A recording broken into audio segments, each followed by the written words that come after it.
स्वागत है आप सभी का साइंस दीवाने विद्याकुल परिवार में। मैं शालिनी, आपकी बायोलॉजी एजुकेटर, आज आप सभी के लिए एक तरीके से रिवीजन क्लास में लेकर के आई हूं, जिसमें कि हम ऐसे टॉपिक्स का डिस्कशन करते हैं जो कि आपके एग्जाम में पूछे जाने की बहुत ज्यादा संभावना होती है। तो आज की क्लास में जो मेरा टॉपिक रहने वाला है वो रहेगा लिंग निर्धारण का, सेक्स डिटर्मिनेशन किसे कहते हैं और इसके क्या क्या प्रकार होते हैं। और यहाँ से कहीं ना कहीं आपके एक या दो क्वेश्चंस जरूर आते हैं आपके एग्जाम में, इसलिए ये टॉपिक को अपने एग्जाम के लिए आप बहुत ही अच्छे तरीके से याद कर लीजिए, यानी कि समझ लीजिए। तो चलिए फिर स्टार्ट करते हैं आज की क्लास में। लिंग निर्धारण के बारे में जानते हैं कि क्या होता है लिंग निर्धारण, इसके प्रकार क्या होते हैं, और यहाँ पर आपको जो लिंग निर्धारण देखना है वो कौन कौन से जीवों में देखना है। सबसे पहले अगर हम बात करते हैं लिंग निर्धारण का, तो देखिए लिंग निर्धारण आप सभी को जो भी यहाँ पर आपकी लैंगिक जनन से उत्पन्न संतति होती है उनमें देखने के लिए मिलता है। तो हम यहाँ पर बात करेंगे कि यहाँ पर लिंग निर्धारण होता क्या है। ये एक तरीके की जैविक प्रणाली होती है जिसके द्वारा हम जीवों में लैंगिक विशेषताओं का निर्धारण करते हैं, या हम कह सकते हैं कि हम उनमें लैंगिक विशेषताओं के विकास का निर्धारण कर रहे हैं। जैसे कि अभी मैंने कहा कि लैंगिक जनन से उत्पन्न संतति में आपके दो प्रकार के लिंग होते हैं, एक होती है नर और एक होती है मादा। तो जब यहाँ पर हम देखेंगे आगे चल करके कि कोई भी अगर संतति होती है, जब यहाँ पर नर युग्मक मादा युग्मक का संलयन होता है, तो हमें कैसे पता चलेगा कि आने वाली संतति नर होगी या मादा। तो वो पता चलता है किसके द्वारा, लिंग निर्धारण के द्वारा। तो चलिए यहां पर अगर बात कर लेते हैं कि लिंग निर्धारण होता क्या है। लिंग निर्धारण यानी हमने कहा सेक्स डिटर्मिनेशन। सेक्स डिटर्मिनेशन, तो देखिए इसकी हम डेफिनेशन यहां पर लिख सकते हैं कि लिंग निर्धारण क्या है। लिंग निर्धारण एक ऐसी जैविक प्रक्रिया है, लिंग निर्धारण, लिंग निर्धारण एक ऐसी जैव प्रक्रिया है, ठीक है, या हम कह सकते हैं जैव वैज्ञानिक प्रक्रिया है, ठीक है, जैव वैज्ञानिक प्रक्रिया है, जैव वैज्ञानिक बोल सकते हैं या फिर जीव वैज्ञानिक कह सकते हैं। जीव वैज्ञानिक प्रक्रिया है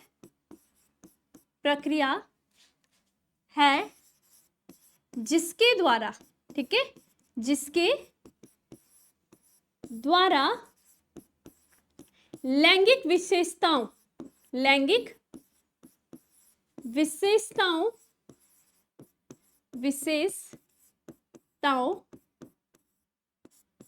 के विकास का निर्धारण किया जाता है, ठीक है। विकास का हम क्या करेंगे, निर्धारण करेंगे, लैंगिक विशेषताओं के विकास का निर्धारण करते हैं।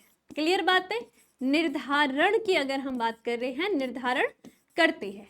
अब देखिए इसकी डेफिनेशन में काफी सारी बातें यहाँ पर कही गई है, समझिए। लिंग निर्धारण एक ऐसी जैव वैज्ञानिक या जीव वैज्ञानिक प्रक्रिया है जिसके द्वारा हम लैंगिक विशेषताएं, अब लैंगिक विशेषताएं क्या होंगी आप सभी को पता है कि जब आप सबको ये देखा है आपने कि आपका क्या हुआ, यहाँ पर हमें पता है कि जितने भी लैंगिक जनन से उत्पन्न संतति होती है, लैंगिक जनन की अगर हम बात कर रहे हैं तो इससे उत्पन्न जो भी आपकी क्या होंगी संतति होती है, लैंगिक जनन में युग्मकों का संलयन होता है, और युग्मक आपके दो प्रकार के होते हैं, एक आपका होता है नर युग्मक, क्लियर, और दूसरा होता है आपका क्या, मादा युग्मक। तो जब ये दोनों के दोनों संलयित होते हैं तो इसके पश्चात यहाँ पर युग्मनज की संरचना बनती है, और आगे चल करके ये युग्मनज परिवर्धन करेगा, भ्रूण बनाएगा, और भ्रूण से आगे चल करके संतति का निर्माण होता है। क्लियर बात है। अब हमें कैसे पता चल रहा है कि ये जो संतति है ये नर होगी या मादा, क्योंकि लैंगिक जनन से उत्पन्न संतति भी तो वैसी होगी जो आगे चल करके लैंगिक जनन के द्वारा ही अपनी आगे की संतति का निर्माण करेगी। तो यहाँ पर आप सभी को पता है कि जो नर युग्मक होता है और जो मादा युग्मक होते हैं इनमें आधे आधे गुणसूत्र उपस्थित होते हैं। ठीक है, आधे गुणसूत्र इसमें होंगे और आधे गुणसूत्र इसमें होंगे, तब जाकर के ये क्या करते हैं, एक द्विगुणित संरचना का निर्माण करेंगे। अब यहाँ पर जो ये मादा युग्मक नर युग्मक की बात कर रहे हैं, इनमें ही उपस्थित होता है क्या, लिंग गुणसूत्र। ठीक है, लिंग गुणसूत्र उपस्थित होता है और ये लिंग गुणसूत्र जो होगा वो ये निर्धारित करेगा कि कौन सी संतति नर होने वाली है और कौन सी संतति मादा होने वाली है। तो हम ये कह सकते हैं कि लिंग निर्धारण का पता हमें कब चलता है, जब निषेचन हो जाएगा, जब ये युग्मनज बन जाता है, नर मादा यहाँ पर आपस में संलयित हो जाएंगे, तो इसी समय निषेचन के समय ही हमें पता चल जाएगा कि क्या हो रहा है, लिंग निर्धारण हो गया है। तो यहाँ से भी कभी कभी क्वेश्चन आ जाता है, लिंग निर्धारण का पता कहाँ चलता है, कब चलता है, तो निषेचन के समय पता चलता है। क्लियर बात है। तो यहाँ हम यही बात कर रहे हैं कि लिंग निर्धारण एक ऐसी जैव वैज्ञानिक प्रक्रिया है जिसके द्वारा हम लैंगिक विशेषताओं का, कि होने वाली जो संतति है उसकी क्या लैंगिक विशेषता है, कि किस आधार पर हम कहेंगे ये नर है या मादा, उसी विकास का क्या कर रहा है, ये निर्धारण करता है। क्लियर। और ये आपको किस में देखने के लिए मिलता है, जो भी लैंगिक जनन से उत्पन्न संतति होती है, लैंगिक जनन से उत्पन्न संतति में, आप सभी को पता है संतति में क्या होंगे, दो लिंग होते हैं, है ना, क्या होंगे, हमेशा दो लिंग होते हैं। और ये दो लिंग क्या होंगे, ये दो लिंग होते हैं नर और क्या, मादा लिंग। ठीक है, तो इनका ही क्या होगा, ये जो दो लिंग होंगे इनका ही निर्धारण होता है, यही वो दो लैंगिक विशेषताएं हैं, इनका ही निर्धारण किया जाता है लिंग निर्धारण के द्वारा। तो मुझे लगता है कि आपको बहुत अच्छे से ये डेफिनेशन क्लियर हो गई होगी। अब चलते हैं कि जो लिंग निर्धारण होता है उसके बारे में समझने। पहले हम थोड़ा सा मानव के एग्जाम्पल से, क्योंकि हमें पता है कि मानव में गुणसूत्र की संख्या क्या होती है, नर में गुणसूत्र कैसे होते हैं, मादा में कैसे होते हैं, तो हम इसके एग्जाम्पल से समझते हैं और उसके बाद हम लिंग निर्धारण के प्रकार की बात करेंगे। तो चलिए यहाँ पर, जैसा कि मैंने कहा, अगर हम मनुष्य की बात करते हैं, ठीक है, हमने मनुष्य यानी कि मानव की बात करें, तो आप सभी को पता है कि मानव के पास होते हैं टोटल आपके 23 जोड़े गुणसूत्र। कितने गुणसूत्र होंगे, आपके 23 जोड़े गुणसूत्र होते हैं, 23 जोड़े गुणसूत्र होंगे।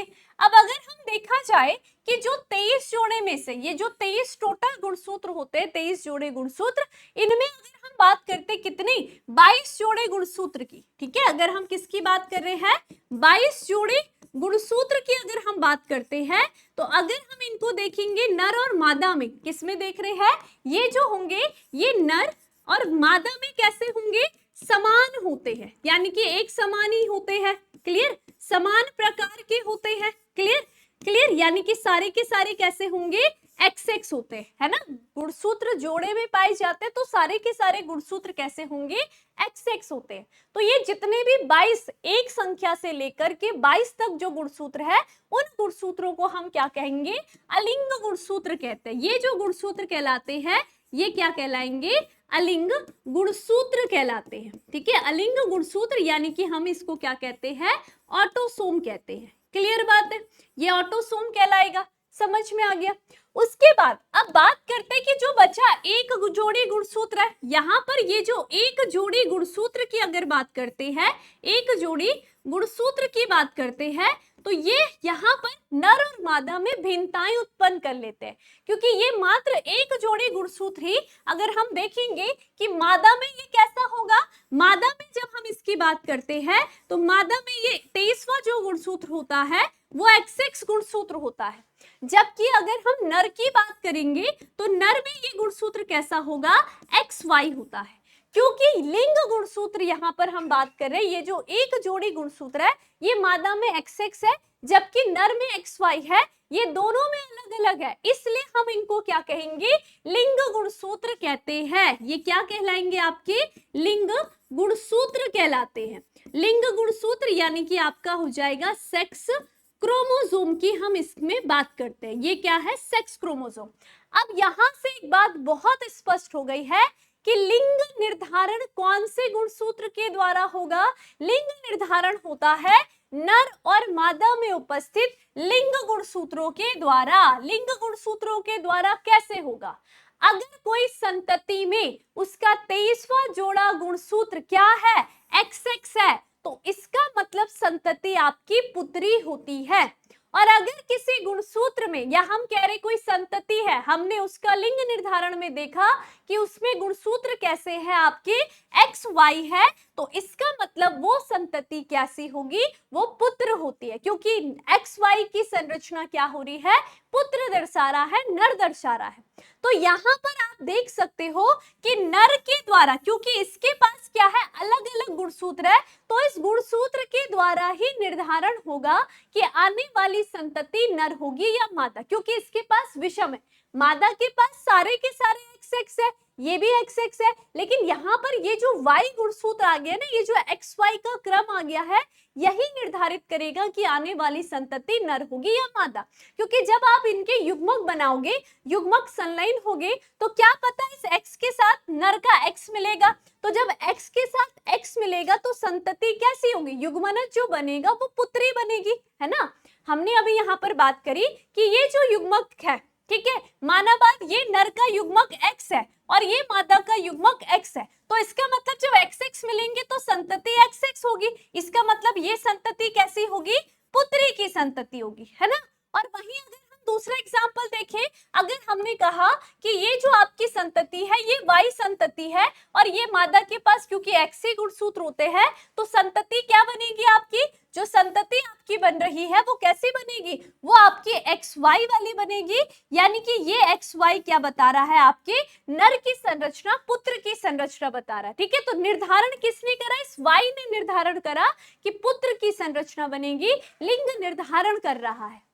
ये समझ में आ गया है, ठीक है। तो अब एक एक करके हम इसको डिटेल में पढ़ने वाले हैं। अभी आपने समझ लिया कि लिंग गुणसूत्र क्या होते हैं। लिंग गुणसूत्र वो गुणसूत्र होंगे जो कि ये डिसाइड करेंगे कि होने वाली संतति नर होगी या मादा।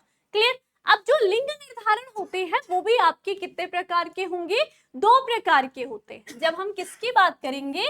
लिंग निर्धारण की बात करते हैं, ठीक है, निर्धारण की बात कर रहे हैं, तो ये आपके 2 प्रकार के होते हैं, ठीक है।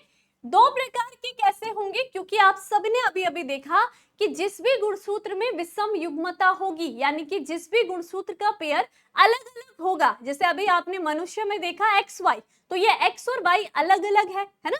तो यही ऐसे टाइप के जो गुणसूत्र होंगे जब विषम युग्मता, विषम यानी कि अलग अलग गुणसूत्र आपको दिखाई देंगे, तो वही लिंग का निर्धारण करेंगे। यहाँ पर सम युग्मक वाले या सम गुणसूत्र वाले कोई भी आपके गुणसूत्र यहाँ पे लिंग का निर्धारण नहीं करते। तो इस आधार पर लिंग निर्धारण 2 प्रकार के होते हैं।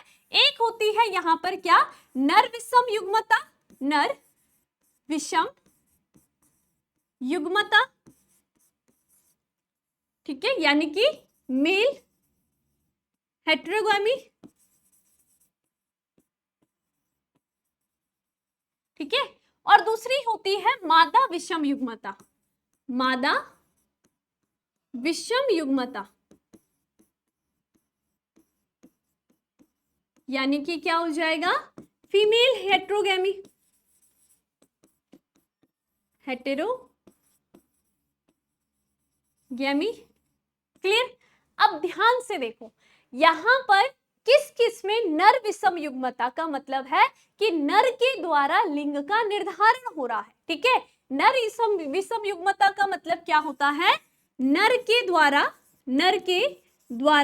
क्या होगा? यहाँ पर लिंग का निर्धारण होगा, ठीक है, लिंग का निर्धारण हो रहा है। क्लियर? तो अगर नर के द्वारा विषम युग्मता, नर के गुणसूत्रों में अलग अलग है, तो इसका मतलब नर यहाँ पर डिसाइड करेगा कि यहाँ पर होने वाली संतति नर होगी या मादा, ठीक है। और अगर फीमेल विषम युग्मता यानी कि मादा विषम युग्मता की बात कर रहे हैं, तो यहाँ पर आपकी क्या करेगी? मादा क्या करेगी? लिंग निर्धारण करती है। मादा के जो गुणसूत्र होंगे वो क्या करेंगे? लिंग निर्धारण का काम करते हैं, ठीक है। यानी कि इसमें क्या होगा? जो मादा के जो लिंग गुणसूत्र होते हैं वो अलग अलग होते हैं। अब इसी आधार पर आपके लिंग निर्धारण में आपको अलग अलग जीवों के बारे में पढ़ना है।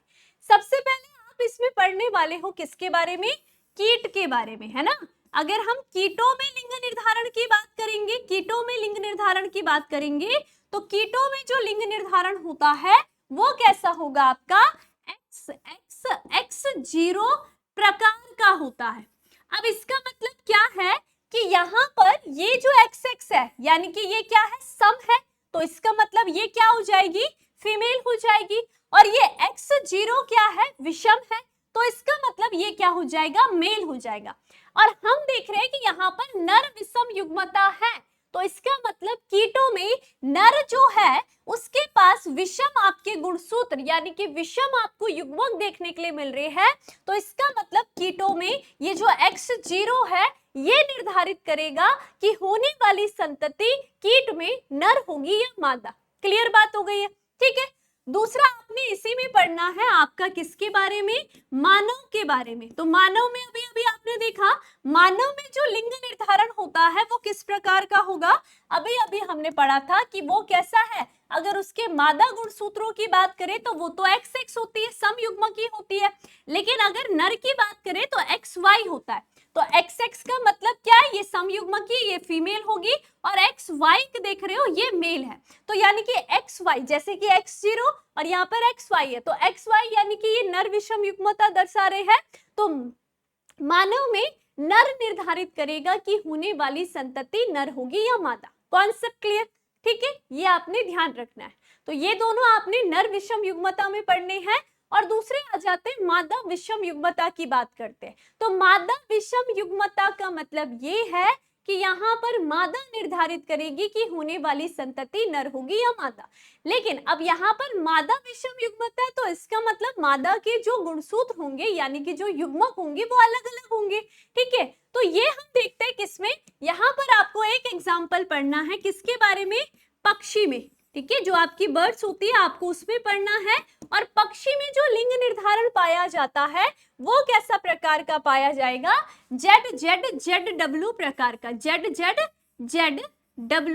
प्रकार का पाया जाता है। अब इसका मतलब क्या है, क्योंकि यहाँ पर मादा विषम युग्मता है तो ये जो ZW है, Z और W अलग अलग है, तो इसका मतलब ये कौन सी संतति है इसकी, ये जो यहाँ पर युग्मक है ये फीमेल का है, और इसमें यहाँ पर नर सम युग्मता होगी तो ये क्या है, मेल। तो ZZ इसमें मेल वाले युग्मक है, और F क्या है यानी कि जो ZW है वो विषम है, तो इसका मतलब वो क्या है, मादा विषम युग्मता दर्शाएगी। यहाँ पर मादा के गुणसूत्र निर्धारित करेंगे होने वाली संतति नर होगी या मादा। Concept clear. अब इन्हीं बातों को एक एक करके ध्यान से पढ़ते हैं। सबसे पहले मनुष्य में किस तरीके से लिंग का निर्धारण होगा, कीटों में कैसा होगा, और पक्षी में कैसा होगा। क्लियर, क्योंकि एग्जाम में आपके पास क्वेश्चंस पूछे जाते हैं।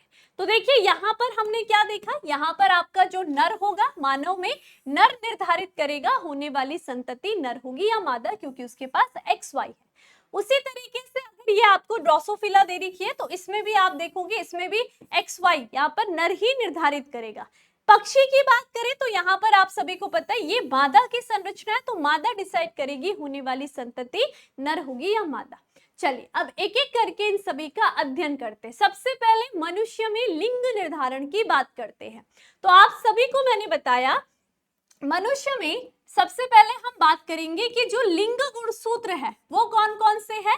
लिंग गुणसूत्र की जब मैं बात कर रही हूं तो लिंग गुणसूत्र क्या है मनुष्य में। अगर हम मादा की बात करें तो मादा के पास लिंग गुणसूत्र आपके कैसे होते हैं, सारे के सारे XX होते हैं। और अगर हम नर की बात करें तो नर के पास सारे के सारे लिंग गुणसूत्र कैसे होंगे, सॉरी सिर्फ लिंग गुणसूत्र की बात करें वो कैसा होगा, XY होता है। क्लियर। अब देखो कैसे संतति बनेगी। सबसे पहले यहाँ पर इनके क्या बनेंगे, युग्मक बनते हैं। युग्मकों का निर्माण कैसा होता है, अर्धसूत्री विभाजन के पश्चात। तो यहाँ पर जब युग्मक बनेंगे तो ये दोनों के दोनों युग्मक क्या हो जाएंगे, एक दूसरे से अलग, गुणसूत्र एक दूसरे से अलग अलग युग्मकों में चले जाते हैं। उसी तरीके से नर में भी युग्मक बनेंगे अर्धसूत्री विभाजन के पश्चात। तो यहाँ पर ये जो युग्मक होंगे ये कैसे हो जाएंगे, अलग अलग युग्मक जो होंगे, युग्मकों में गुणसूत्र अलग अलग चले जाते हैं। अब देखो युग्मक बन गए, अब हम इनकी क्या बना रहे हैं, पीढ़ी बना रहे हैं यानी कि संतति बना रहे हैं। तो देखिए क्या बनेगा। देखो अगर यहाँ पर जब संलयन हो रहा है, ठीक है, युग्मकों का संलयन हो रहा है, तो अगर यहाँ पर X युग्मक से नर का Y युग्मक यहाँ पर संलयित होगा तो संतति कैसी बन रही है, XX वाली बन रही है। यानी कि अब यहाँ पर देखेंगे X से यहाँ पर Y अगर संलयित हुआ तो यहाँ पर XY संतति बनेगी। अगर इस मादा के X से X संलयित हुआ तो यहाँ पर XX बनेगी, और इस X युग्मक से XY यानी कि Y वाला युग्मक संलयित हुआ तो Y बनेगी। तो यहाँ पर किसने निर्धारित करा, अगर हम इन संतति को देखेंगे तो ये XX वाली संतति कैसी बनेगी, अपनी मादा, यानी कि मादा के पास जो गुणसूत्र है, यानी कि ये क्या बनेगी, आपकी पुत्री बनेगी। और अगर XY की बात करें तो पिता जैसे, यानी कि क्या है हमारे, ये पुत्र होगा। यहाँ पर ये पुत्री बनी, 50% पुत्र और 50% पुत्र यहाँ पर बन रहे हैं, ठीक है। तो ये किसने निर्धारित करा, यहाँ पर जो विषमता आई है वो किसके कारण आई है, इस Y गुणसूत्र के कारण आई। अगर यहाँ पर X ही होता तो क्या हो पाता, यहाँ पर नहीं हो पाता है ना, सारी XX संतति बन जाती, पता ही नहीं चलता लिंग निर्धारण कैसे हो रहा है। लेकिन नर के पास ये Y गुणसूत्र है तो इसने निर्धारित करा कि होने वाली संतति क्या होगी, नर होगी या मादा होगी। इसीलिए हम कहते हैं कि यहाँ पर जो आपका मनुष्य होता है इसमें जो लिंग निर्धारण होता है वो कैसा होता है, इसमें पाई जाती है नर विषम युग्मता, युग्मता पाई जाती है, ठीक है, नर विषम युग्मता पाई जाती है। तो ये आप सभी ने ध्यान रखना है, नर डिसाइड कर रहा है होने वाली संतति नर होगी या मादा। तो इस तरीके से ये होता है मानव में लिंग निर्धारण। क्लियर बात है। चलिए अगला चलते हैं, अगला आपका आ जाता है कीटों में लिंग निर्धारण की बात। अब यहाँ पर थोड़ा सा एक और पॉइंट ध्यान रखना है कि ये जो लिंग निर्धारण का कॉन्सेप्ट आया था ना, ये एक वैज्ञानिक थे आपके हैंकिंग, ठीक है, ये नाम याद रखना है। एक क्या थे आपके वैज्ञानिक थे, ये मैं आपको शुरू में बता देती, यहीं पर बता देती हूँ। वैज्ञानिक आपके क्या थे, हैंकिंग थे। तो हैंकिंग ने सबसे पहले लिंगों का निर्धारण किया था, ठीक है। हैंकिंग ने क्या किया था, सर्वप्रथम लिंग निर्धारण की क्रिया को अपनाया था। सर्वप्रथम क्या करा था, लिंग निर्धारण को देखा था, ठीक है। ये नाम याद रखना, आपके एग्जाम में पूछा जाएगा तो आपको लिखना है सर्वप्रथम लिंग का निर्धारण किया था, लिंग निर्धारण किया था, ठीक है। और इस लिंग निर्धारण को इन्होंने सर्वप्रथम किसमें करा था, कीटों में किया था। क्लियर, कीटों में। उसके बाद फिर आगे चल करके सभी जीवों में हुआ। तो ये बात वैसे पहले हो जानी थी लेकिन अभी याद कर लो, कीटों में किया था। इन्होंने क्या देखा था, कीटों में एक्स गुणसूत्र को देखा था। एक्स गुणसूत्र के ऊपर ये क्या कर रहे थे, यहाँ पर अध्ययन कर रहे थे, ठीक है। चलिए अब आ जाते कीटों में लिंग निर्धारण की। जब मैं बात करती हूँ तो देखिए पहले हम देखते हैं कि कीटों में जो लिंग गुणसूत्र होते हैं वो होते कौन से हैं। तो जब हम कीट में लिंग गुणसूत्र की बात करते हैं तो क्योंकि इसमें भी नर विषम युग्मता पाई जाती है तो इसके मादा के, चाहे हम ऑटोसोम की बात करें चाहे हम क्या बात कर रहे हैं, इसके लिंग गुणसूत्र की बात कर रहे हैं, तो मादा की अगर बात करेंगे तो मादा के पास अगर बाई चांस कोई कीट है, जिसके पास हमने कहा ये कोई कीट है, इसके पास अगर गुणसूत्र टोटल कितने हैं, इसके पास माना बात 20 टोटल क्या है, सॉरी 20 नहीं 10 कर लेते हैं, 10 जोड़े कह लेती हूं मैं, है ना। माना बात इसके पास क्या है, 10 जोड़े क्या है, गुणसूत्र की संख्या है, यानी कि कीटों में क्या है 10 जोड़े गुणसूत्र पाए जाते हैं। तो जब हम इसकी मादा की बात करते हैं ना, इसकी फीमेल की बात करेंगे तो फीमेल के पास एक से लेकर के टोटल 10 तक सारे के सारे जो गुणसूत्र होंगे वो कैसे होंगे, चाहे हम उसके ऑटोसोम्स की बात करें वो भी XX होंगे, और ये जो 10वां होगा ना, इसके पास जो लिंग गुणसूत्र होगा वो भी क्या होता है, XX होता है। तो हमने कहा कि मादा के पास इसके क्या होंगे, XX गुणसूत्र होते हैं। लेकिन नर में जब इन्होंने देखा, मेल में जब इन्होंने देखा तो 1 से लेकर के जहां तक हमने देखा 9 तक, इस संख्या तक तो सारे के सारे जो अलिंग गुणसूत्र थे वो कैसे थे, XX थे। लेकिन यहाँ पर देखा गया हैंकिंग के द्वारा कि ये जो 10वां गुणसूत्र था ना, इसमें एक X तो प्रेजेंट था लेकिन यहाँ पर दूसरा X यहाँ पर नहीं उपस्थित था, यानी कि नर में एक गुणसूत्र की कमी थी, यानी कि इसको हमने 0 दिखा दिया, है ना। तो हम कह सकते हैं कि जो नर का लिंग गुणसूत्र होगा वो कैसा होगा, आपका X0 होगा, है ना। हम इसको क्या लिख सकते हैं, यहाँ पर नर में इसका जो लिंग गुणसूत्र है वो कैसा है, यहाँ पर X0 है, X0 है। अब ये भी क्या करेंगे, अपनी संतति बनाएंगे, है ना। तो कैसे बनाएंगे, सबसे पहले यहाँ पर क्या हो जाएगा, युग्मक निर्माण होगा। तो जैसे युग्मक निर्माण होगा तो युग्मक निर्माण में आप सभी को पता है ये अलग अलग हो जाएंगे, ये एक्स युग्मक, ये एक्स युग्मक, एक युग्मक नर का एक्स बनेगा, लेकिन दूसरा जो युग्मक बनेगा वो कैसा बनेगा, खाली बनेगा, जिसको मैंने यहाँ पर 0 से डिनोट कर दिया। अब इनकी संतति बना दो, तो संतति हम पिछले पेज में बना देते है ना। संतति में हमने देखा कि मादा के पास XX है और इसके पास X0 थे, तो जब इनके युग्मक बने तो एक यहाँ पर X वाला बना, यहाँ पर मादा का X युग्मक बना, लेकिन नर का एक X युग्मक बना, लेकिन दूसरा जो युग्मक बना वो कैसा बना, खाली बना।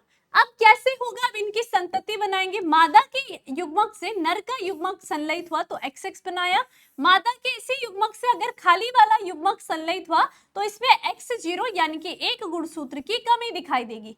फिर यहाँ पर हमने देखा इस XX की करेंगे तो XX होगा, और ये X0 यानी कि 50% संतति में आपको क्या दिखाई देगा, एक गुणसूत्र की कमी दिखाई देगी। तो जिसमें यहाँ पर पूरे गुणसूत्र है, इसका मतलब वो तो क्या बनेगी, यहाँ पर पुत्री बनेगी, ये भी पुत्री बन रही है, लेकिन जिसमें एक गुणसूत्र की कमी है, क्योंकि यहाँ पर नर में ही कमी थी, तो ये संतति क्या बन जाएगी, पुत्र बन जाएगी। तो इस तरीके से यहाँ पर आपने देखा कि नर डिसाइड कर रहा है होने वाली संतति नर होगी या मादा। तो इसीलिए हम कहते हैं कि जो आपके कीट होते हैं इनमें क्या पाई जाएगी, कीटों में भी आपकी क्या पाई जाती है, नर विषम युग्मता पाई जाती है, नर विषम युग्मता पाई जाती है। क्या आप सभी को कॉन्सेप्ट क्लियर है, बहुत ही इजी वे में आपको समझ में आ गया होगा, ठीक है। अब आ जाते हैं हम तीसरा आपका आ जाता है क्या, सुंदर सी पक्षियां, है ना, जो भी आपकी बर्ड्स होती है इनकी बात करते हैं। तो बर्ड्स में हमने सबसे पहले इनके लिंग गुणसूत्र की बात करते हैं। लिंग गुणसूत्र की अगर हम इनमें बात करते हैं, क्योंकि लिंग गुणसूत्र क्यों बात कर रहे हैं, क्योंकि लिंग गुणसूत्र ही तो डिसाइड करेंगे होने वाली संतति नर होगी या मादा। तो हमने कहा जो पक्षियां होती है उनके पास जो लिंग गुणसूत्र होते हैं, जब हम उनके मादा की बात करेंगे तो मैंने क्या कहा, पक्षियों में जो लिंग का निर्धारण करती है वो मादा करती है, क्योंकि हमने पढ़ा था ना कि पक्षियों में लिंग निर्धारण किस प्रकार का होता है, मादा विषम युग्मता, है ना, मादा विषम युग्मता पाई जाती है। इसका मतलब मादा के पास विषम युग्मक होते हैं। तो मादा का जो लिंग गुणसूत्र होता है, जैसे नर में, मनुष्य के नर में XY था, कीटों में X0 था, लेकिन यहाँ पर मादा के केस में क्या हो जाएगा, वो ZW आ जाता है। और इसके अगर हम किसकी बात करेंगे, इसके नर की बात करेंगे तो वो कैसा हो जाएगा, वो यहाँ पर आपका आ जाता है ZZ। माना अगर मैं किसी पक्षी की बात कर रही हूँ, किसी पक्षी में आपके 10 गुणसूत्र है, ठीक है, हमने कहा 10 जोड़े क्या है, किसी पक्षी में गुणसूत्र की संख्या दी गई है। तो इसका मतलब क्या हो जाएगा कि जब हम इसकी किसकी बात कर रहे हैं, जब हम इसकी मादा की और नर की बात कर रहे हैं, तो मादा में 1 संख्या से लेकर के 10 संख्या तक, है ना। तो इसमें हम क्या देखते हैं, इसमें सारे के सारे है तो 1 से लेकर के 9 तक क्या होंगे, सारे ZZ होते हैं। लेकिन इसका जो 10वां गुणसूत्र होता है वो कैसा होगा, विषम होता है, ZW प्रकार का होता है। अगर मेल की बात करें तो मेल में यहाँ पर 1 संख्या से लेकर के 10 तक सारे के सारे क्या होंगे, आपके ZZ गुणसूत्र ही होते हैं। क्योंकि मादा के पास ZW है तो यही निर्धारित करेगा होने वाली संतति नर होगी या मादा। तो यहाँ पर देखो कैसे निर्धारण हुआ, यहाँ पर ये भी क्या करेंगे, अपने युग्मक बनाएंगे, और जब इनके युग्मक बनेंगे तो ये युग्मक कैसे होंगे, युग्मक बनेंगे तो ये एक देखो ये अलग युग्मक बना, ये आपके 2 युग्मक बनाएगी मादा, जैसे कि हमने कहा Z और W, है ना, और इसके 2 युग्मक बनेंगे जिसमें अलग अलग गुणसूत्र Z और Z जाएंगे। अब इनका संलयन होगा, जब मादा के, ठीक है, मादा के Z से नर का Z युग्मक संलयित हुआ तो संतति ZZ वाली बनी। यही मादा के नर के ZZ का संलयन हुआ तो ये ZZ बनी। और अगर यहाँ पर बात करते W वाला अगर Z के साथ संलयित हुआ तो ZW संतति बनेगी, और यहाँ पर भी ये क्या बनेगी, ZW, यानी 50% संतति पुत्र और 50 पुत्री। जो भी आपकी ZZ बनी है वो क्या बनी है, यहाँ पर पुत्री बनी है। और ये ZW है ना, ZW है, तो ये क्या बनेगी यहाँ पर हमेशा, सॉरी ZZ वाली हमने क्या कहा यहाँ पर पुत्र बनेंगे, ठीक है, ये क्या बनेंगे यहाँ पर, ये बनेंगे पुत्र, ZZ समान होते हैं, ZW क्या बनेगी यहाँ पर मादा की संरचना, यानी कि ये क्या बनेगी पुत्री बनेगी। तो इस तरीके से किस गुणसूत्र ने इस ZW, ये जो W आ चुका है ना, इसने निर्धारित करा कि संतति नर होगी या मादा, इसलिए हम कहते हैं कि मादा पक्षियों में मादा विषम युग्मता पाई जाती है, मादा निर्धारित करेगी संतति नर होगी या मादा। कॉन्सेप्ट क्लियर, ठीक है। तो इस प्रकार आपने 3 प्रकार के लिंग निर्धारण देखे, कीटों में लिंग निर्धारण, मानव में लिंग निर्धारण और पक्षियों में लिंग निर्धारण। तो ये अपने क्वेश्चंस पक्के कर लीजिए अपने एग्जाम के लिए। अब यहाँ पर एक विशेष प्रकार का लिंग निर्धारण भी आपको देखने के लिए मिलता है, ठीक है। ये आपकी देखो पक्षियां है ना, कबूतर है ये, तो ये देखो मेल है आपका ZZ और ये क्या है फीमेल ZW। तो यहाँ पर देखा ना, ये स्पर्म है ZZ वाले और ये क्या है स्पर्म है ZZ वाले, और ये ओवम है ZY ZW वाले।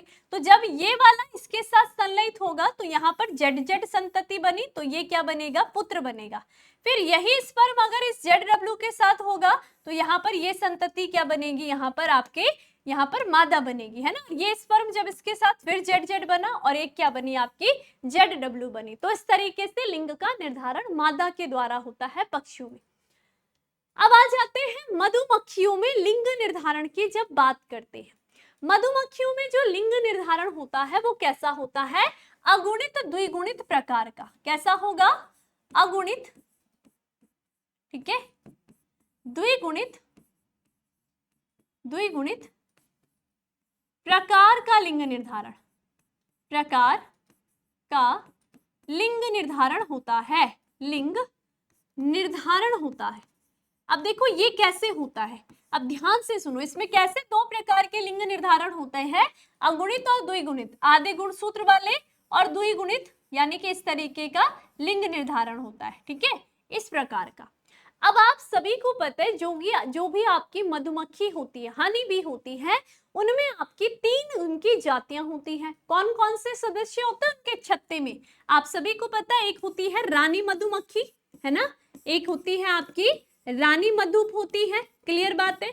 उसके बाद बात करेंगे तो इसमें एक क्या होगी आपकी, हम कहते हैं एक होती है बंध्य मधुप होती है, बंध्य मधुप, जिसे हम क्या कहेंगे सहायक मधुप कहते हैं, सहायक मधुप कहते हैं, जिसका काम केवल क्या होता है छत्ते में छत्ता बनाने का, छत्ते को मेंटेन रखने का, बाकी इसका संतति निर्माण में कोई योगदान नहीं होता है, क्योंकि ये कैसी होगी बंध्या होती है।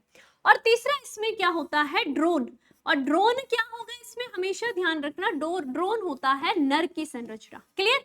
तो संतति बनाने का काम किसका है, रानी मक्खी का और ड्रोन का। इसका काम क्या है, केवल यहाँ पर शहद लाना और उससे छत्ते का निर्माण करना।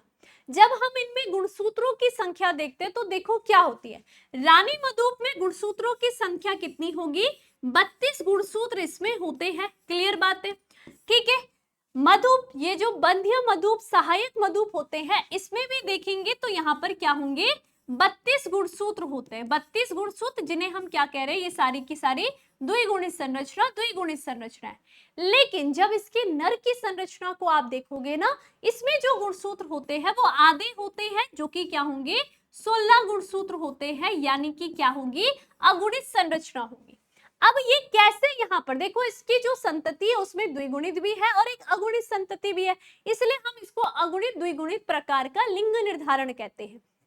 कैसे संतति का निर्माण होता है इसके बारे में जान लेते हैं। सबसे पहले हमने कहा कि एक क्या है आपकी रानी मधुप होगी, और इस रानी मधुप के पास आपके क्या होंगे यहाँ पर 32 गुणसूत्र होते हैं, क्लियर बात है। वहीं अगर हम किसकी बात करें, क्योंकि रानी और जो नर यानी कि जो क्या है आपका ड्रोन होगा, यही दोनों संतति बनाएंगे। अब इसके पास तो क्या होंगे 16 गुणसूत्र होंगे। तो देखिए होता क्या है, जब यहाँ पर आगे चल के निषेचन होना होगा तो यहाँ पर रानी मधुमक्खी अपनी संतति को बनाएगी, तो उससे पहले ये क्या करेगी युग्मकों का निर्माण करेगी। तो इसके पास जो युग्मक बनेंगे उन दोनों में गुणसूत्रों की संख्या आधी आधी हो जाएगी, है ना। तो 32 है तो 16 गुणसूत्र वाली यहाँ पर एक युग्मक होगा और एक क्या होगा यहाँ पर 16 गुणसूत्र वाला युग्मक हुआ, क्या हुआ इसमें, यहाँ पर अर्धसूत्री विभाजन के द्वारा इसने अपने दो युग्मकों का निर्माण करा। ठीक है, क्या करा इसने, अपने दो युग्मकों का निर्माण कर दिया 16-16 वाली संख्या संरचना में। ठीक, वही अगर नर के पास कहेंगे तो नर यहाँ पर किसी प्रकार का अर्धसूत्री विभाजन नहीं करेगा, क्योंकि उसके पास ऑलरेडी कम गुणसूत्र है, 16 है, तो अब वो आधा तो करेगा नहीं। तो यहाँ पर ये समसूत्री विभाजन करके केवल क्या करता है, अपने युग्मकों की संख्याओं को बढ़ाने का काम करेगा। तो जब समसूत्री विभाजन हुआ तो इसके बाद जो भी युग्मक बनेगा वो कैसा बनेगा, 16 गुणसूत्र वाला ही बनेगा, है ना। ठीक है, अब होगा क्या, ध्यान से देखिए। देखो, जब ये रानी मधुमक्खी अपनी संतति का निर्माण करने के लिए छत्ते से बाहर उड़ेगी तो ड्रोन भी उसके पीछे पीछे जाएगा। अब पहला ड्रोन की बात करें, जो इस मधुमक्खी में अपने शुक्राणुओं को छोड़ेगा, वही क्या होगा, यहाँ पर अपने युग्मकों को इस रानी मधुमक्खी में डाल सकेगा। ठीक है, तो जब यहाँ पर रानी मधुमक्खी में इस ड्रोन ने क्या करा, अपने युग्मकों को डाला, तो यानी कि मादा के जो 16 गुणसूत्र और नर के जो 16 गुणसूत्र है, इनका जब संलयन हुआ तो एक क्या बनी, 32 कोशिकीय संरचना बनी, है ना। तो ये जो 32 कोशिकीय संरचना बनी, ये उसी सहायक या हम कहेंगे बंध्य, जो संतति का निर्माण नहीं कर पाती है, इस क्या हुआ, इस बंध्य मधुप का निर्माण हुआ। और ये बंध्य मधुप कैसी संरचना हो गई है, एक द्विगुणित संरचना जिसके पास पूरे गुणसूत्र उपस्थित है। क्लियर, तो ये तो इसकी क्या हो गई, मादा की संरचना तैयार हो गई। लेकिन अब नर कैसे बनते हैं, ड्रोन कैसे बनते हैं, तो ड्रोन का निर्माण होता है, ये जो रानी मधुमक्खी के पास बचे 16 गुणसूत्र होंगे, इनसे निर्माण होगा। अब इनके तो निषेचन नहीं होगा, है ना, क्योंकि एक ड्रोन ही यहाँ पर क्या करेगा, अपने युग्मकों के साथ, यहाँ पर ऐसा तो नहीं है कि सारी मादा ही बनेगी, है ना। तो यहाँ पर एक जो मादा के अंदर ये जो आपके बाकी के बचे 16 गुणसूत्र होंगे, ये बिना निषेचन के यानी कि हमने कहा बिना निषेचन के ही क्या करेंगे, संतति का निर्माण करेंगे। और बिना निषेचन की क्रिया, इसे हम क्या कहते हैं, पार्थिनोजेनेसिस, अनिषेक जनन के द्वारा यहाँ पर क्या होगा, एक नई संतति का निर्माण होगा। और ये 16 कोशिकीय संतति जो होगी, यही आपका क्या होगा, नर यानी कि ड्रोन कहलाता है। तो इस तरीके से आपने देखा, ये जो संरचना बनी, ये एक अगुणित संरचना है, और आप देख रहे हो संतति में एक द्विगुणित संरचना बनी, है ना। तो इसलिए हमने क्या कहा, इसमें अगुणित द्विगुणित प्रकार का क्या उपस्थित होता है, लिंग निर्धारण आपको देखने के लिए मिलता है। ठीक है, अब रानी मधुमक्खी जब इसको अपने छत्ते के लिए, यानी कि जब ये मरने वाली होगी, तो ये दूसरी रानी मधुमक्खी का निर्माण करेगी। क्लियर, तो ये इस तरीके से कुछ केमिकल का स्त्राव करके तब जाकर के यहाँ पर एक और रानी मधुमक्खी बनेगी, और हर एक छत्ते की एक ही रानी मधुमक्खी होती है, ये आप सभी को पता होगा। तो इस तरीके से आप सभी ने देखा कि मधुप में लिंग निर्धारण कैसा हो रहा है, अगुणित द्विगुणित प्रकार का। यहाँ पर आप समझ सकते हो, ये मादा 32 कोशिकिया है, नर 16 है। अर्धसूत्री के द्वारा इसने दो युग्मक बनाए, लेकिन ये समसूत्री के द्वारा यहाँ पर अपने युग्मकों की संख्या को बढ़ाएगा। एक मादा का युग्मक और नर के युग्मक ने मादा मधुप यानी 32 कोशिकीय संरचना का निर्माण करा, और ये जो युग्मक था, ये बिना निषेचन करके पुंधनु यानी कि आपका क्या है, ये जो नर है, ड्रोन है, इसका निर्माण करता है। कॉन्सेप्ट क्लियर हो गया है, ठीक है। तो इस तरीके से आपने आज की क्लास में क्या जाना, आज की क्लास में आपने जाना लिंग निर्धारण क्या होता है, लिंग निर्धारण कितने प्रकार का होता है, और अलग अलग पशुओं में आपने देखा लिंग निर्धारण की क्रिया, है ना, अलग अलग जीव में हमने पढ़ा। ठीक है, तो मुझे लगता है कि आज की क्लास में आपका ये टॉपिक आपके एग्जाम के लिए पक्का हो गया होगा। अब आपको केवल क्या करना है, अपने नोट्स बनाइए इस टॉपिक से, और फिर अपने एग्जाम के लिए एकदम से इस टॉपिक को तैयार कर लीजिए। अब जितने बच्चे चैनल पर नए हैं, आप सभी के सभी चैनल को सब्सक्राइब कर लीजिए, और इसी के साथ साथ बेल आइकन प्रेस कर लीजिए ताकि आपको क्लास के नोटिफिकेशन आए। साथ ही साथ हमारा जो टेलीग्राम ग्रुप है, यहाँ पर साइंस दीवाने विद्याकुल नेम से आप इसको ज्वाइन कर लीजिए, क्योंकि क्लास के बाद सभी के सभी जो पीडीएफ नोट्स होते हैं आपको इस ग्रुप में मिलेंगे, और बाकी सारी जो इंफॉर्मेशन होंगी वो भी यहाँ मिलती है। और अगर आपको किसी प्रकार की परेशानी है, टेलीग्राम ग्रुप नहीं मिल रहा है, तो आपके पास एक हेल्पलाइन नंबर भी दिया जाता है। आप इस हेल्पलाइन नंबर पर कॉल कर सकते हो और आपकी जो भी परेशानी होगी यहाँ पर उसको सॉल्व किया जाएगा। तो चलिए फिर आज की क्लास में तो हमने लिंग निर्धारण अपने एग्जाम पॉइंट ऑफ व्यू से इंपॉर्टेंट टॉपिक को पढ़ लिया। अब इसी के साथ अगली जो वीडियो आएगी वो अगले टॉपिक में आएगी। ये भी आपकी एक रिवीजन क्लास की तरह ही है, तो जरूर इसको ज्वाइन करते रहिए। ठीक है, फिर धन्यवाद।